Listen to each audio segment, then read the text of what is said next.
Bem-vindos ao Developers, o seu talk show da zoeira, do e-master e de todo mundo. E hoje, gente, pessoa sensacional aqui. Por quê? Porque é estagiário sênior na NG Informática. Pô, ele criou uma parada que é muito interessante. Que vocês provavelmente, ano passado, vocês receberam umas ligações aí indesejáveis aí.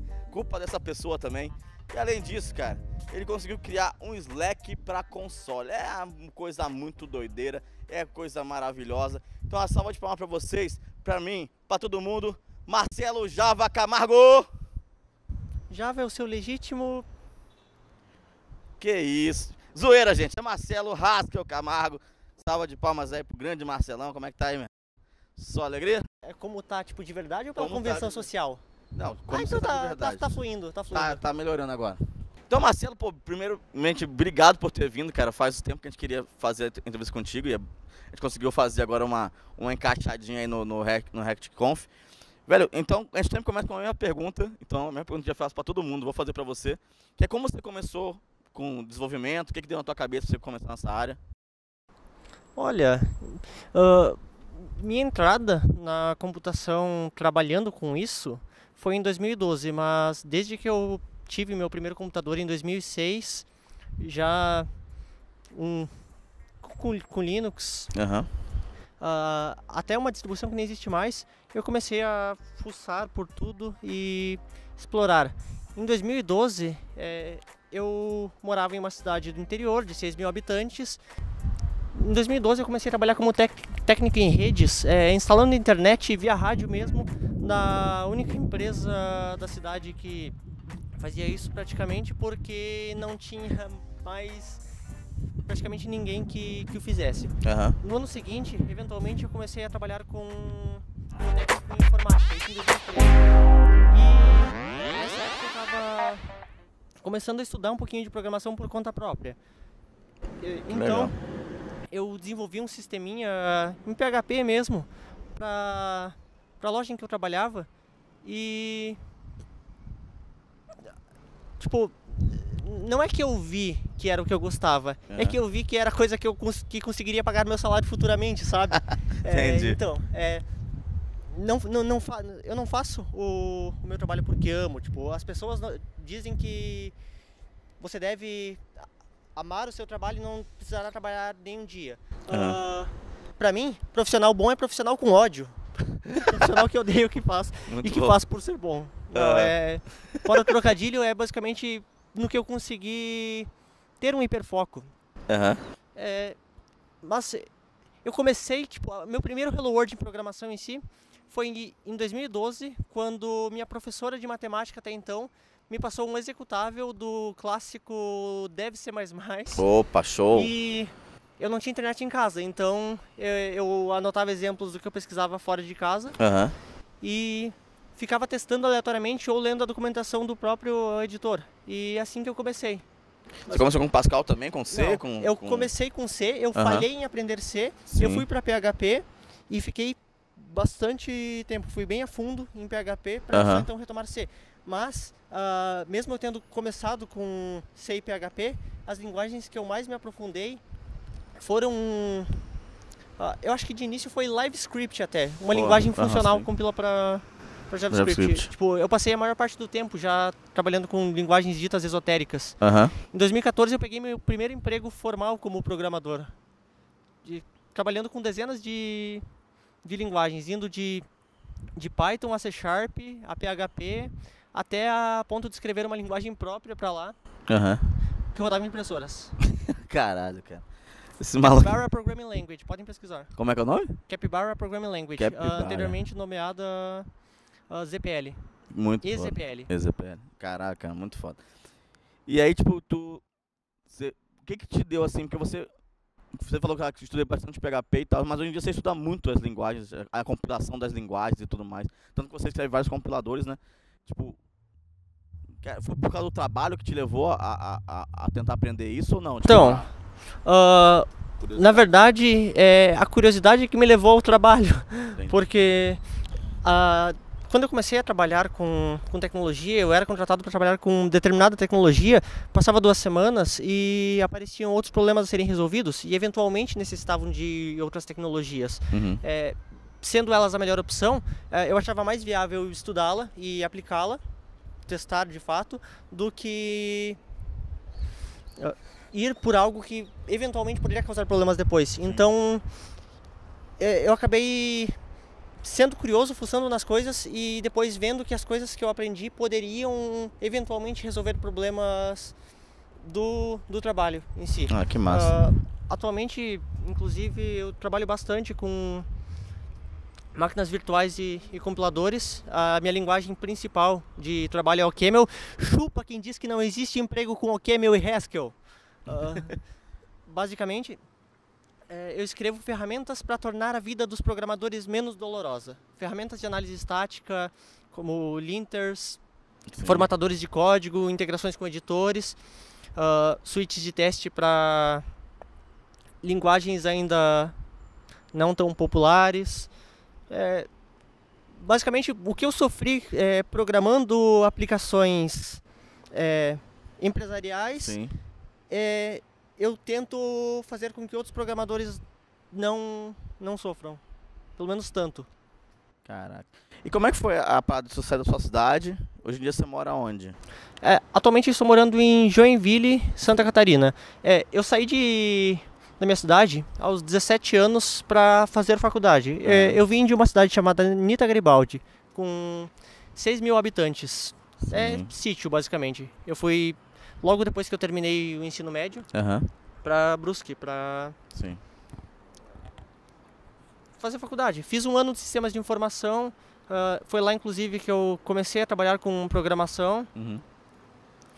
E no fim de 2014 eu tive um burnout. Eu fiquei tão mentalmente exausto.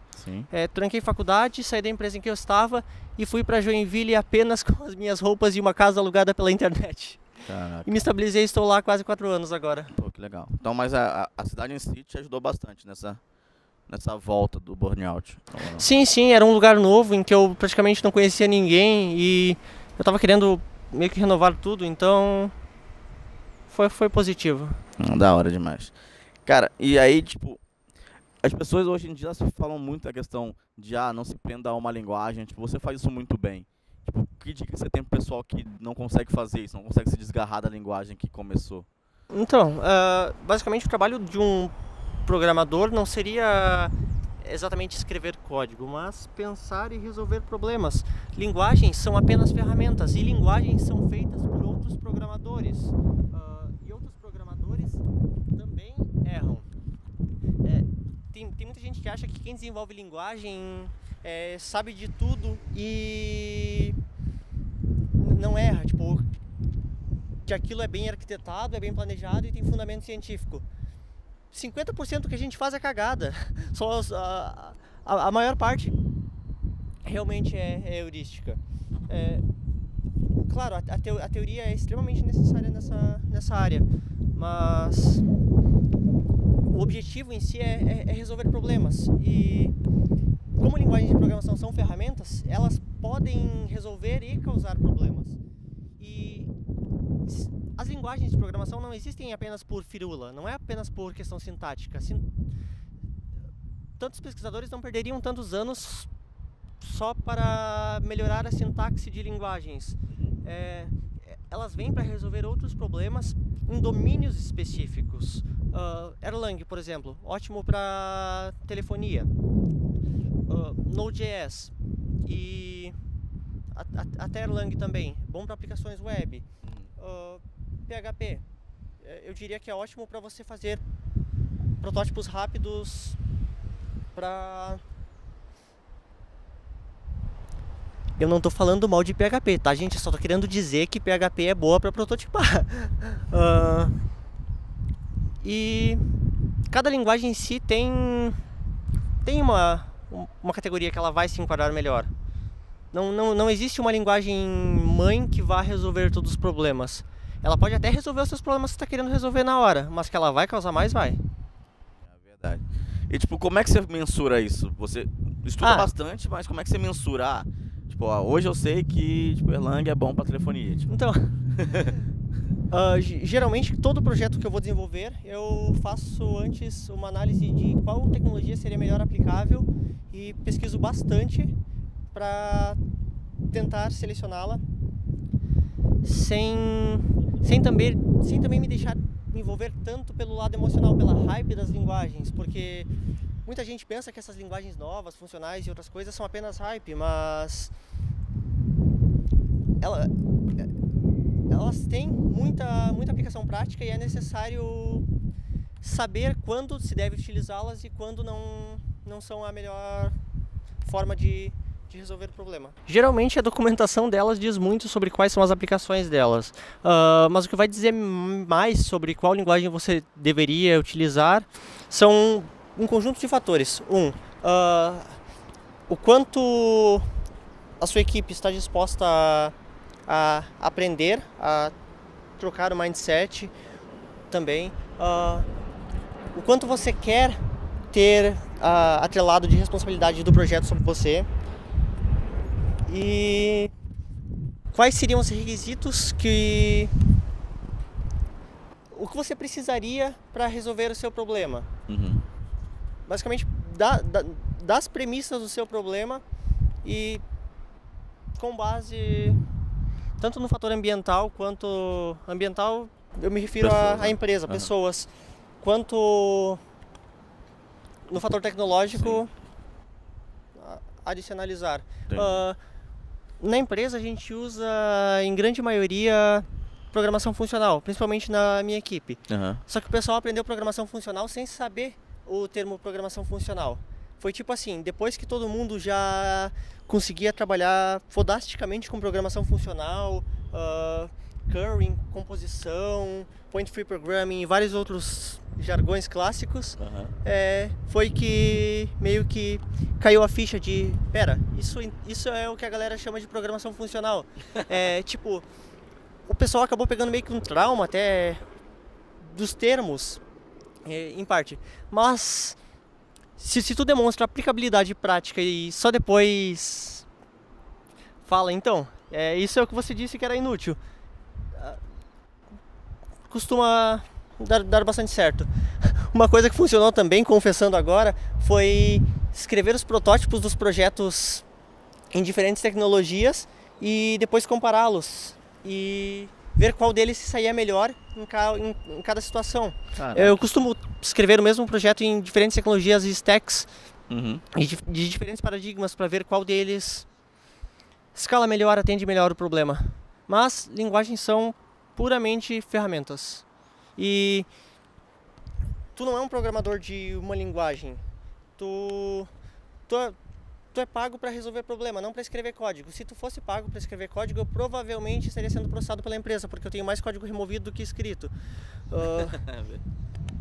Tu é pago para resolver problemas e às vezes existem formas absurdamente simples de resolvê-los sem mexer em uma linha de código. Caraca. E se você quiser permanência, você também pode criar problemas para resolvê-los depois. Isso muita gente faz, né? Pois é. Mas e aí, tipo, depois você começou a fazer esses projetos loucos que você faz. Tipo, não são loucos, né? São projetos bem divertidos, inclusive. Qual foi o primeiro que você lembra? Do primeiro eu realmente não lembro, mas eu gosto de entender como as coisas funcionam em seu núcleo. Eu não gosto de replicar as coisas. Eu realmente detesto copiar e colar código. Eu quero saber o que está executando e por que aquilo é daquele jeito. É basicamente só por teimosia, por querer questionar tudo mesmo. E isso tende ao infinito. No começo você questiona como funciona, por exemplo, a execução de como aquele pedacinho de texto é capaz de rodar em um computador. Depois você acaba indo para a parte de compiladores, de análise sintática mesmo. Você vê como uma linguagem funciona. Aí você se aprofunda mais e vai para máquinas virtuais e vê como aquilo gera código para o computador. Depois você vê como o computador interpreta aquele código.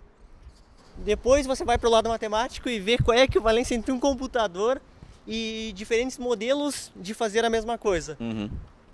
E tu vai se aprofundando em um nível que quando tu quando tu chega, já tá...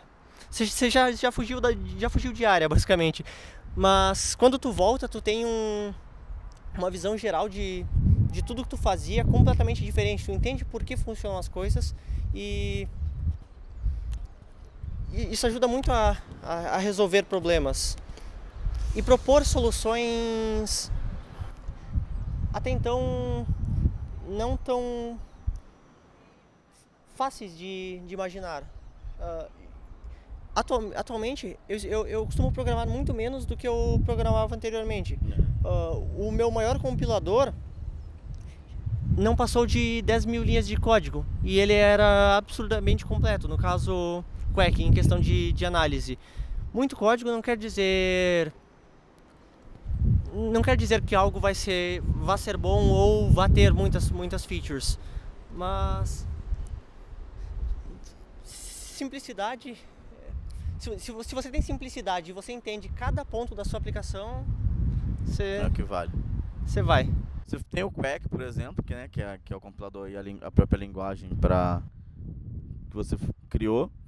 Tem, entre os outros principais, tem lá o incrível servidão do WhatsApp Por ligação. E agora o Slack. o Slack para terminal. Então, eu uso tudo no modo terminal, menos o Slack até então. Sim. O que estava me impedindo de utilizá-lo, de matar o Chrome e ficar só no meu terminalzinho, era ele. E eu realmente não gosto de ficar gastando memória à toa. Eu realmente não gosto de ficar desperdiçando memória com uma ferramenta que fica crescendo exponencialmente os gastos. Aí fiz um protótipozinho usando Python e uma biblioteca chamada Erwid para aplicações de terminal. E começou um pouquinho masoquista, eu tentei aproximar o máximo possível do Slack na versão web. Aí, como eu tinha dito antes, tu começa num ponto e tu vai cavando até que... E vai achando o bagulho. Como eu já tinha estudado grande parte da teoria tanto de como funcionam terminais, de como funcionava a comunicação da API do Slack, o sistema de notificações do sistema operacional, a renderização de imagens em cima de ASCII-Art ou de um emulador de terminal VT100. Juntei tudo isso e saí codando. De início, eu escrevi isso em Python, tá? Sim. Eu ia fazer em Lisp, só que eu não queria ter que dar manutenção depois o tempo todo. Entendi. Até porque eu costumo usar um dialeto de Lisp chamado High, que compila para a árvore sintática de Python. E ele é interoperável com Python. É uma das minhas linguagens mais produtivas e do que eu costumo prototipar as coisas. Mas como eu pensei que poderia ter um uso que não fosse só meu e poderia ter contribuição da comunidade, eu fui de Python. Aqui acho que já é um exemplo prático de como eu citei antes, de que a linguagem mais conceituada talvez não seja a melhor solução pro problema. Por mais conceituada aqui eu não digo em popularidade, mas Lisp normalmente é mais esotérica e tem todo um hype em cima de Lisp. Então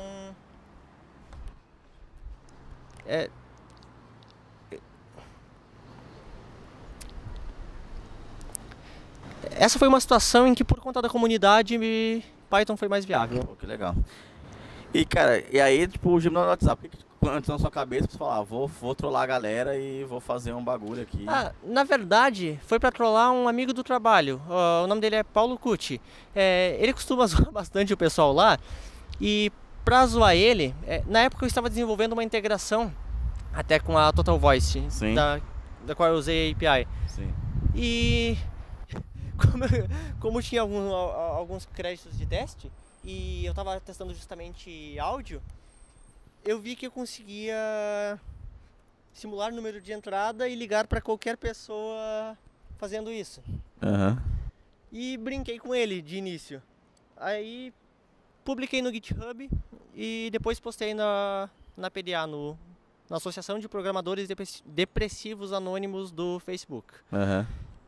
de lá eu não precisei mais fazer muita coisa. Já começaram a divulgar e, tipo, eu trabalhei por 3 anos em um compilador que consumiu todo o meu estudo. Em meia hora eu prototipei uma ferramenta para zoar o meu amigo e isso viralizou. Com isso eu aprendi que memes funcionam muito bem para isso. Na verdade, dá para juntar as duas coisas. Dá para juntar as duas coisas. Não foi algo negativo, não. Sim. Em compensação, o Marcelo não ficou mais conhecido como carinha dos compiladores, mas como carinha do gemidão do WhatsApp. Cara, e voltando lá pro Quack, tipo, você descontinuou o projeto, o que aconteceu? Então, quando eu decidi pausar o projeto, até ele tá pausado, exatamente. O Facebook estava desenvolvendo, ainda está no caso, trabalhando em uma linguagem chamada Reason. Ela, muito coincidentemente, Reason e Quack estavam sintaticamente, semanticamente, absurdamente similares, a ponto de usarmos até o mesmo sistema de tipos, baseado em uma família de linguagens conhecida como ML, da qual Haskell e o Camel fazem parte. Então, eu vi que seria mais positivo para a comunidade se eu trabalhasse em cima de conjuntamente uma linguagem que já resolvesse esse problema e juntasse a minha pesquisa em cima dela, do que eu refazer e por puro egoísmo ir atrás de comunidade. Eu até conversei muito com o pessoal de Reason até sobre as técnicas utilizadas no core do compilador. Eu conheço o compilador de Reason até de cabo a rabo e faz um tempo já que eu deveria ter parado para reescrever o parser da linguagem, o parser de Reason, utilizando a mesma metodologia que eu usei em Quack, porque Quack se destacou no reporte de erros e interação com o programador, e Reason se destacou na comunidade, no sistema de tipos e Facebook. Então, por que não juntar esforços? Verdade. Cara, e você fala bastante da importância da comunidade, como você preza pra comunidade. O que você aprendeu com a comunidade? O que ela trouxe pra você de bom e tipo, por que você se importa tanto? Olha, o que me incentivou muito a pesquisar, a ir atrás de coisas novas, definitivamente foi a comunidade. Tipo, eu fui no meu primeiro evento de programação e computação em 2014 e não quis mais parar de ir. Eu conheci muita gente, fiz muito networking, conversei com muita gente e conversando com essas pessoas, aprendi outros lados, outras tecnologias. Como eu sou uma pessoa bastante curiosa, eu ouvia termos esquisitos, palavra difícil, das outras pessoas e me dava aquela coceirinha, aquela vontade de entender o que significava aquilo. E ia lá e pesquisava. Tipo, a comunidade me incentivou muito, até os meus amigos principalmente os online, dá pra dizer, porque eu tenho muito mais convivência com o pessoal, acho que até daqui, Sim. do que presencialmente. E eu acho que eu nem estaria trabalhando com programação, teria tipo desistido já se não tivesse meio que algum engajamento. Cara, foi, cara. Mano, e aí agora, tipo, no final sempre a gente fala pra você dar uma dica pra galera que tá assistindo, uma coisa que você acha que é interessante, como que você pensa que é o futuro da web daqui pra frente? Futuro da web. Atualmente eu não estou mais trabalhando tanto com desenvolvimento web. Eu trabalhei durante um bom período desenvolvendo ferramentas para desenvolvimento web nas linguagens, na linguagem proprietária que é utilizada na empresa. Mas eu vejo programação reativa e funcional como... Eu não vou dizer o futuro da programação, porque seria querer demais, mas elas estão em grande ascensão e estão provando darem bons resultados. A web, o que era há 10 anos e o que é hoje, nossa, tá absurdamente muito mais evoluída. E já como vocês querem uma dica, acho que o mais importante que eu teria para dizer hoje é: confiram se você vestiu a calça do lado correto antes de ir pro trabalho. É isso. É importante, né? É bem importante. Valeu. Galera, então com vocês, Marcelo Haskell Camargo. Muito obrigado, Agora Marcelo. sim. Aí é sucesso, é show. Até a próxima. Valeu, galera. Curte esse vídeo, compartilha Beijo e vamos de que luz. vamos.